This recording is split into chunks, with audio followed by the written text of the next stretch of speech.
Alors, on sait qu'on a besoin de l'énergie pour que les muscles font leur contraction.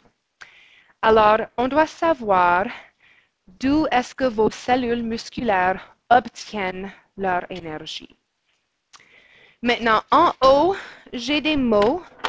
En bas, j'ai un petit diagramme, mais les deux représentent essentiellement la même chose. Évidemment, la première chose que vos cellules font pour l'énergie, c'est utiliser ATP. Parce que ATP est la molécule nécessaire, comme on a vu, pour bouger la tête de myocytes. Mais l'ATP qu'on a déjà fait est utilisé rapidement.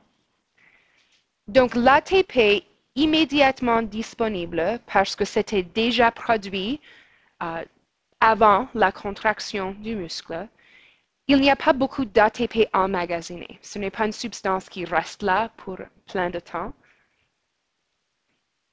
Donc, on doit savoir qu'est-ce que votre cellule musculaire va faire quand elle a utilisé tout l'ATP qui était déjà là. Sa deuxième choix, c'est une substance qui se nomme créatine phosphate. Maintenant, qu'est-ce qui est important? C'est que c'est créatine avec un groupement phosphate. Donc, elle peut donner un P, un groupe phosphate à ADP. Et comme on a vu, je vais faire ATP comme ça.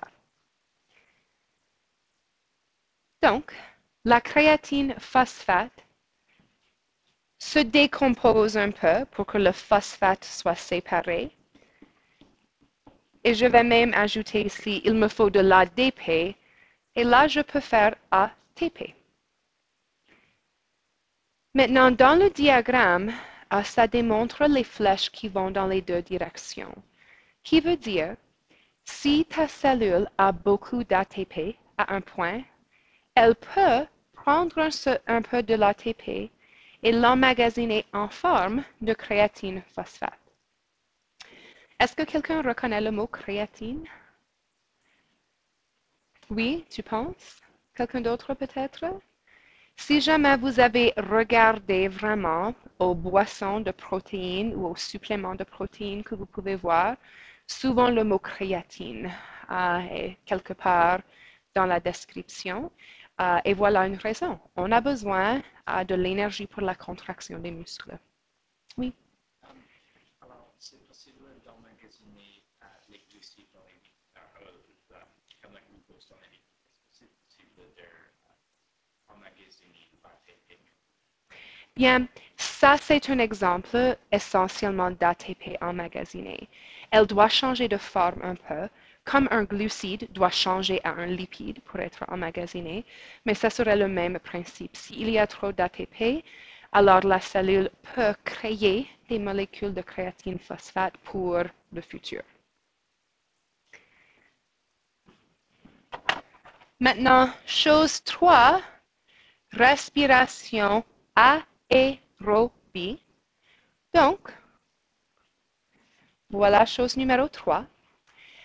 Dans la respiration aérobie, il faut savoir que c'est la myoglobine qui donne l'oxygène. Alors, plus de myoglobine, plus d'oxygène disponible. Ça veut dire que les fibres lentes peuvent faire plus de ceci parce qu'ils ont plus de myoglobine. Alors, dans la respiration aérobie, on va produire notre composé de phosphate. Donc, on laisse les détails ici, mais on sait que lorsqu'on fait la respiration, en autre mot, oxydation du glucose, comme on a appris, on va produire ATP et CO2 et H2O comme les produits. Alors, c'est la respiration cellulaire. Et cet ATP, peut contribuer à ce qui arrive dans les muscles. Remarquez ici que la flèche ne va pas dans les deux directions. La cellule ne va pas reformer de l'ATP, c'est la même substance. La prochaine, c'est la respiration anaérobie. La respiration anaérobie ne dépend pas de l'oxygène, donc ça ne dépend pas de la myoglobine. Est-ce que les cellules musculaires rapides sont les seules qui font ceci? Non, ça c'est juste leur piste préférée. Les cellules ou les fibres musculaires lentes vont éventuellement faire cela lorsque leur oxygène est épuisé.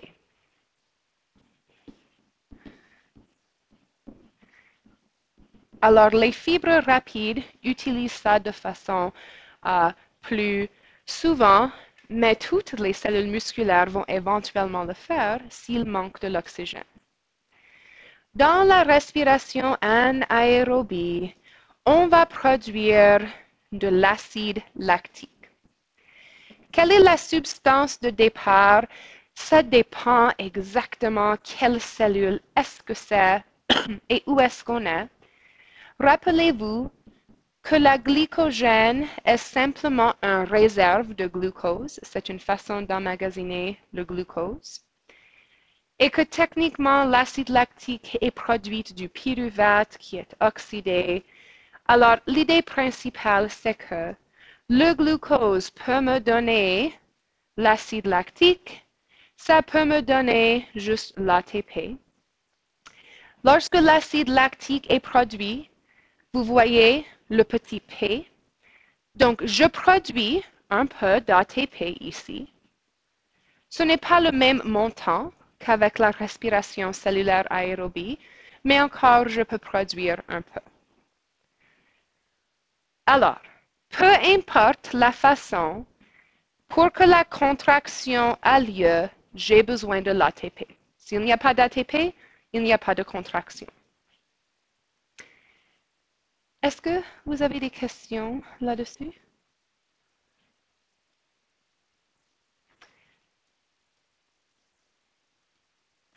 Alors, est-ce que vous avez déjà entendu parler d'une condition où, après la mort, le corps d'une personne semble être en contraction maintenue maximum à la fin? Rigor mortis. Oui, c'est ça. Vous avez entendu de ça?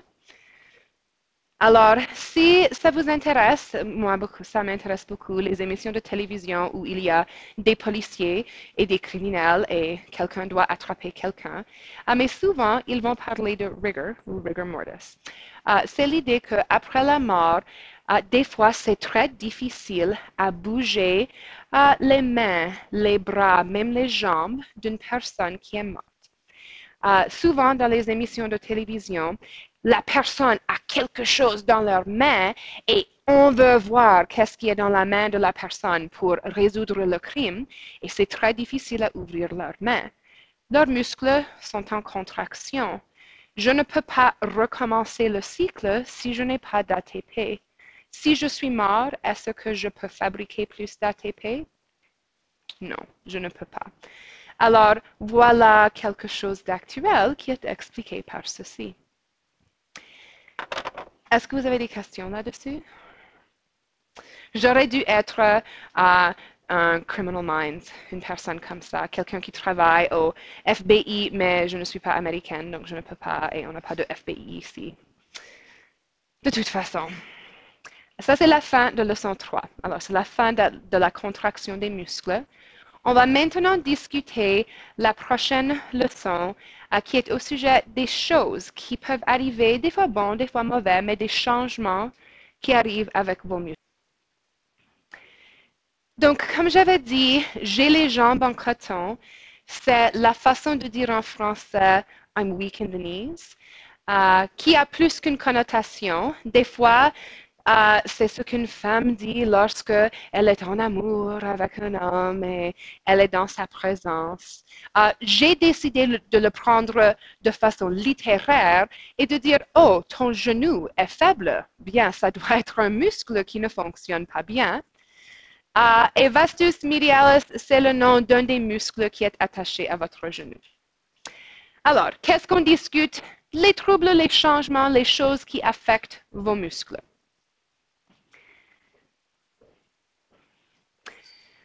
Alors, j'ai notre beau photo ici. Souvent, lorsqu'on discute les muscles, quelqu'un va me demander au sujet des stéroïdes et qu'est-ce qu'ils font. Alors, vous voyez, j'ai mis une photo de quelqu'un. Maintenant, je ne suis pas 100% certain que cet homme a pris des stéroïdes, mais ses muscles ont l'apparence de quelqu'un qui l'a peut-être fait. Ce n'est pas normal d'avoir des muscles comme ça avec de l'exercice normal. Il faudrait faire un programme incroyablement intensif à tous les jours, tout le temps. Et même là, ce taille de muscles est beaucoup plus grand qu'on anticipe. Alors, que font les stéroïdes? Ils causent la croissance des filaments. Les filaments, je vais vous rappeler, sont faits avec des protéines. Donc, les stéroïdes causent plus de protéines à faire partie de la structure.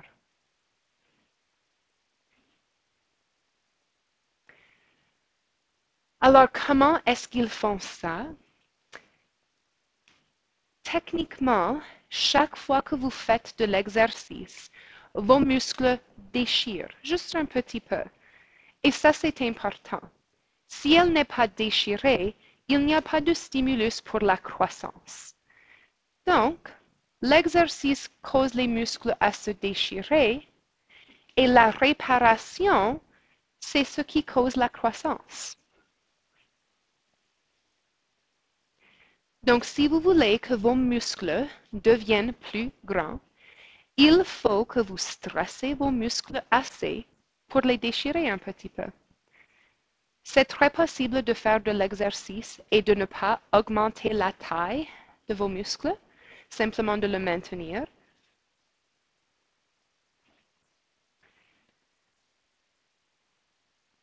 Et il y a deux mots de vocabulaire qui vont avec plus de muscles. Hypertrophie et hyperplasie.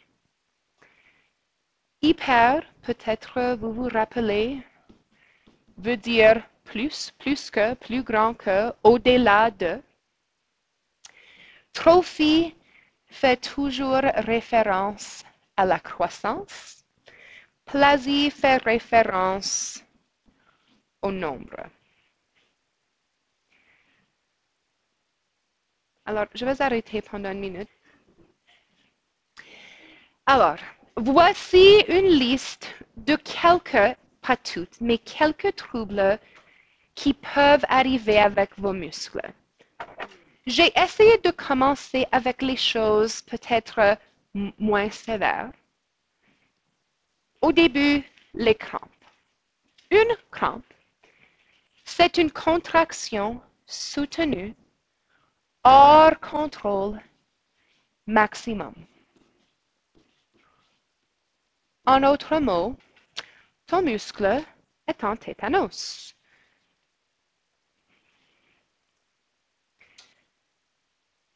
Maintenant, vous avez probablement eu une crampe dans un de vos muscles à un temps de votre vie. Il y a des raisons pour les crampes. Les raisons ne sont pas tous comme ta grand-mère te dit, il faut attendre 30 minutes après manger pour faire quelque chose. Mais les crampes arrivent lorsque soit il y a trop de stimulus pour ton muscle, il n'y a pas assez d'énergie ou il y a une combinaison des deux.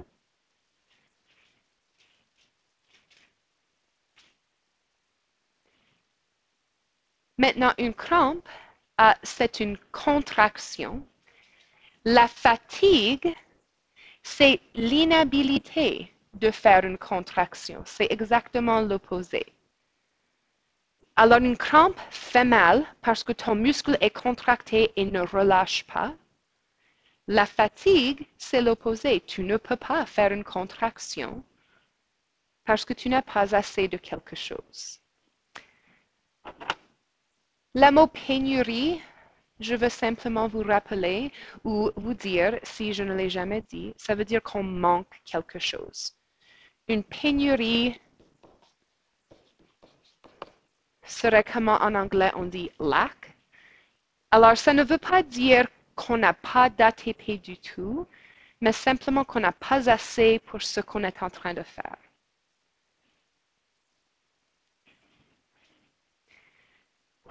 Maintenant, une autre raison que la fatigue arrive, certainement, je n'ai pas assez d'ATP, mais aussi acide lactique. Qu'est-ce que l'acide lactique fait? Bien, elle diminue le pH parce qu'elle est un acide. Comme on a appris en sciences 10, les acides ont un pH qui est bas.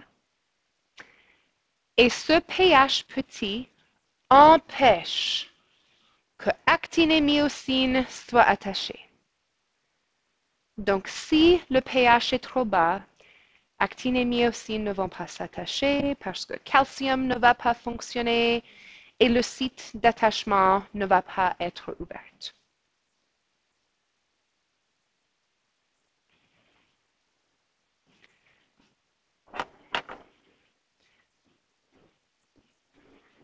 Maintenant, ces deux choses sont typiques. Une personne qui est en bonne santé va probablement avoir une crampe ou de la fatigue à quelque temps dans leur vie. Mais la prochaine chose, ça c'est plutôt les conditions sévères. Quand quelqu'un est paralysé, ça veut dire que les muscles ne contractent pas. Il y a plus qu'une raison que quelqu'un soit paralysé, mais généralement, les muscles contractent si le système nerveux donne un signal. Donc, il faut que le signal du système nerveux soit interrompu ou que le muscle est complètement mort. Ça, c'est les deux choix. Alors, soit le muscle est mort ou le système nerveux est mort. Si le muscle est mort, on a typiquement un autre mot pour ça. Et ça, c'est où on va discuter de cette maladie. Donc, en général, être paralysé est quelque chose où le système nerveux est endommagé. Alors, généralement, ça serait la moelle épinière, et je vais peut-être écrire ça pour vous. La moelle épinière, sur spinal cord, la moelle épinière, c'est ce qui est à l'intérieur de vos vertèbres dans votre dos. S'il y a du dommage à cette structure, typiquement, ce qui est en bas du dommage ne fonctionne pas parce que maintenant le signal n'arrive pas. Quadriplège veut dire que tous les 4 extrémités ne fonctionnent pas. Paraplège veut dire 2 et c'est typiquement là les jambes. Maintenant, si quelqu'un ne peut pas bouger les muscles dans ses 4 extrémités et sa tête, cette personne est essentiellement morte. Il n'y a pas de mot pour ça.